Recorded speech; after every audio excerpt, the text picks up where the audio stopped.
Get this game. The TLDW of this video is to just get this game.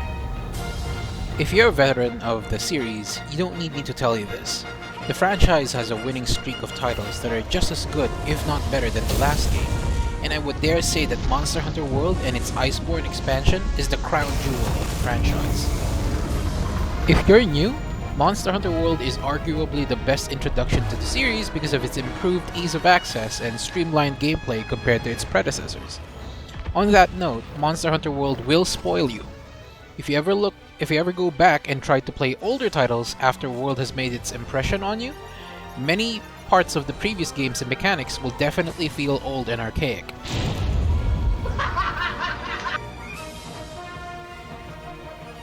Let's talk about the gamut in the room, the graphics.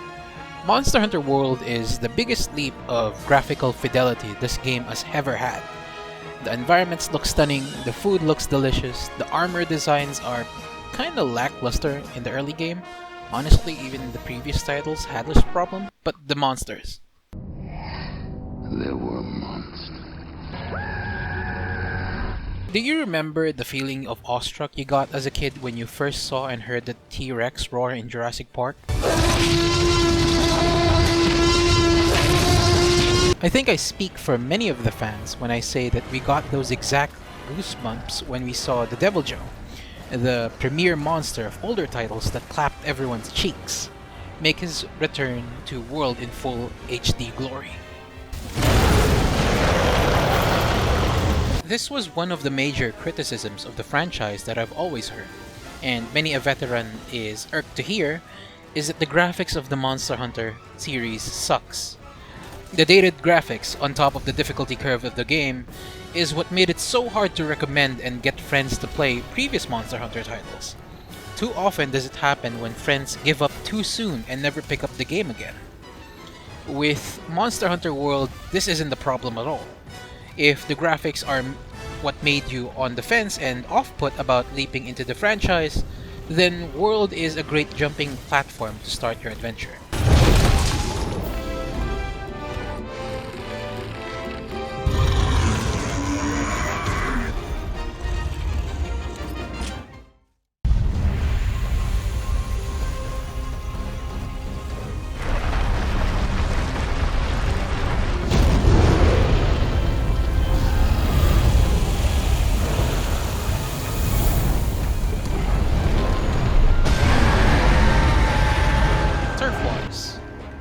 This new scripted event is what makes World such a marvel to behold.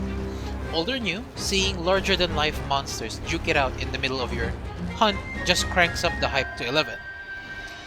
Turf Wars, alongside the graphics upgrade of Monster Hunter World, makes the monsters really come to life in a way its predecessors didn't and couldn't.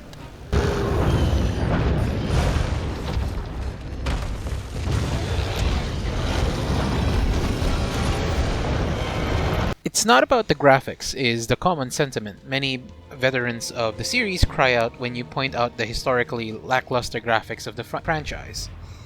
And honestly, that's just a testament to how good the gameplay is. And Monster Hunter World combines the best of both, well, worlds. With over 14 different weapons to master and now a grand total of 71 monsters to try them out on, if you have the Iceborne expansion, it's not strange for this game to have a longevity estimate in the order of hundreds of hours of gameplay. In terms of sheer quantity, Monster Hunter World is only second to Generations Ultimate, a previous Monster Hunter title which has a whopping roster of 93 monsters under its belt. The quality of the monsters don't lag behind either, though admittedly by the endgame you'll really only have a reason to fight a few of these monsters to progress your armor and weapons. Still, you might get a kick out of joining a newbie's game session and overpowering the monsters that used to bully you in your time as a fledgling. One of the ways Monster Hunter World sets itself apart from previous games is the Clutch Claw mechanic through the Iceborne expansion. This mechanic allows you to latch on to a monster's face. If the monster is facing a wall, you can force the monster to slam itself into the wall and get stunned, giving you an opening to hack away at the monster and dish out your strongest attacks.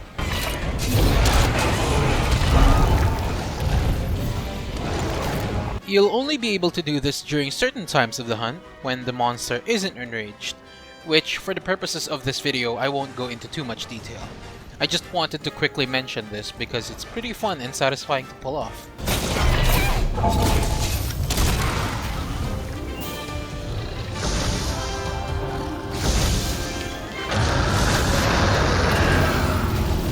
Aside from turf wars, there are many new environmental traps you can lure monsters into that can help turn the tide in your favor. Suspended boulders that knock over and do massive damage to any monster below it.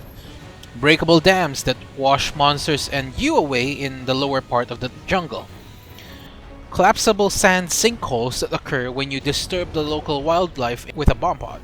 Magma geysers that erupt and deal stupid amounts of damage to monsters if caught in the blast. There's more that I'm missing, but these are just a few that I wanted to showcase how detailed this game is. 神様、どうしてリリをこんなリリにしたんですか。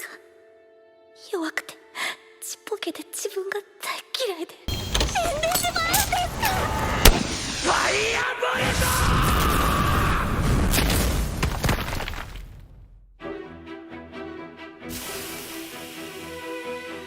Another new feature that comes with Monster Hunter World is the SOS Flare. It's the ability for players to drop in and out of ongoing quests. This is part of the reason Monster Hunter World is the most accessible game for new players. It's a feature that allows newcomers to overcome challenging monsters they wouldn't have been able to defeat on their own. Of course, this doesn't come without a few downsides. The monster's difficulty will scale to adjust for multiplayer.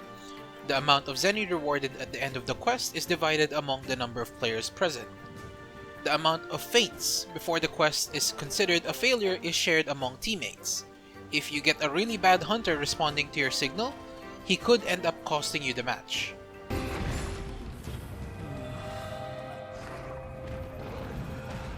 The story in this game is a big weakness that the entire franchise has always had. There's really not much to say about the story, other than it'll keep you moving along. Something I didn't like about the story missions is how it won't allow players to do the same missions at the same time. If you're with a friend going through the game's campaign, you'll need to both finish the in-game cutscenes first before you can join each other's quest. It really takes you out of the moment having to find a workaround this way.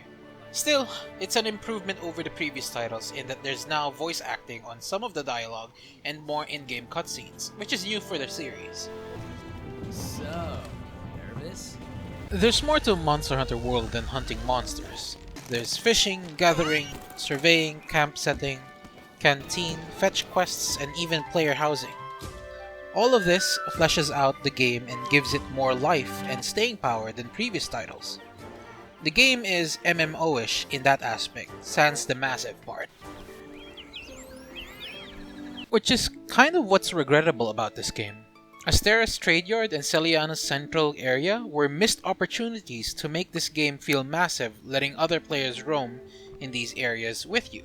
This would have gone a long way to making the game look open world-ish, even if you can really only bring 4 people with you on the hunt itself. And while the hunt is itself engaging and rewarding on its own to complete, Monster Hunter World gives further incentive to keep hunting the same monster over and over again by having unique monster drops that are used as material to craft better armor and weapons, or just cosmetics.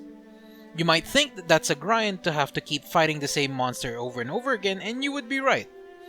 But the grind doesn't have to feel like a grind when you're mastering the monster's movements and attack patterns along the way. Mastery over the beast is an intangible kind of progression and satisfaction that just can't be given to you.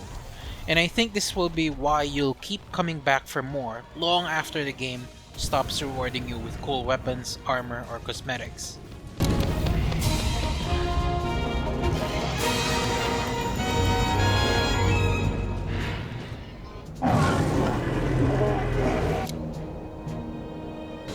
I said it at the beginning of this video, but to reiterate, this game is worth its asking price at retail. It was worth its asking price on release day. You'll definitely get your money's worth out of this game, discounted or not.